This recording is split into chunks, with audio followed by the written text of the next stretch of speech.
by Rama Films present। कैली जब से बियाहवा छौड़ी देखो ही सपना, कैली जब से बियाहवा छौड़ी देखो ही सपना।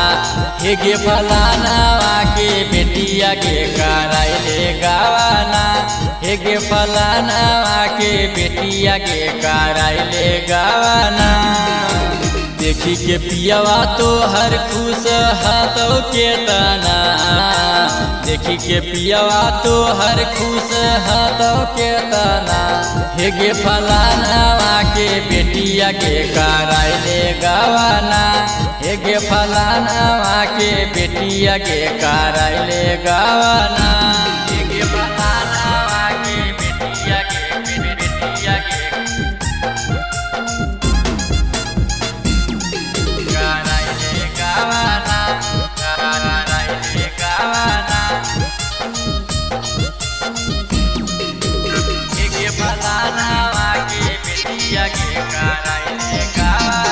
अगे जाई ससुरवा पियवा देखो तोरा सुख के चेहरा चमक जैतो बनी जैतो तोरा लुक के।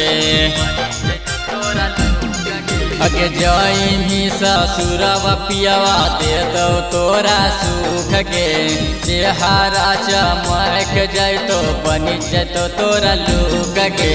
नैहर में तू गे छौड़ी कबले बेलमी बेलना, नैहर में तू गे छौड़ी कबले बेलमी बेलना।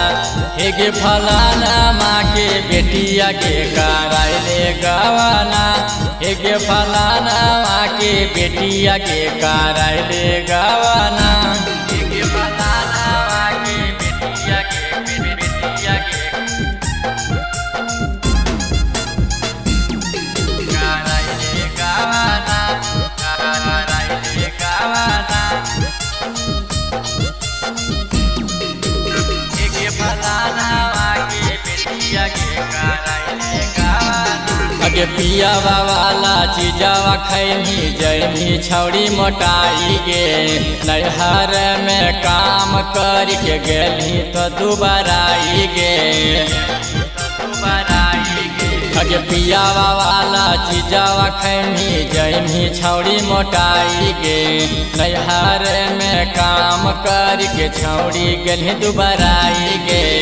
आके से चिंकुरी ते सवा छौड़ी बोलत तना, देवा राजा पवनवा छौड़ी बोलत तना। हे गे फलाना के बेटिया के कराइले गावाना, हे गे फलाना के बेटिया के कराइले गावाना। Presented by Rama Films।